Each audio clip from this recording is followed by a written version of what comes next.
শয়তানকে আল্লাহ যেদিন বিতাড়িত করে দিছে ইবলিসকে সেজদা না দেওয়ার কারণে, সে বলছিল আল্লাহ লা ইন আখারতানি ইলা ইয়াউমিল কিয়ামা, আপনার কসম আপনি যদি আমারে কিয়ামত পর্যন্ত হায়াত দেন, লা আহতানি কান্না যুররিয়াতাহু ইল্লা কালিলা, অল্প কিছু লোক বাদে আমি আদমের অধিকাংশ সন্তানকেই জাহান্নামী বানাই দেব, নাফরমান বানিয়ে দেব। ক্বাল আযহাব, আল্লাহ ইবলিসকে বলছে যা, ঠিক আছে বাইর হ, যা।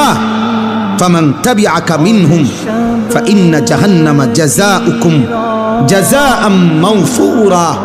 তো শুনে নিস, কিয়ামত পর্যন্ত যত লোক তুই ইবলিসের অনুসারী হবে, আমি আল্লাহ ঘোষণা দিলাম শতভাগ পরিপূর্ণ জাহান্নাম তোদের সকলকে দিয়ে পূর্ণ করে দেব। যা।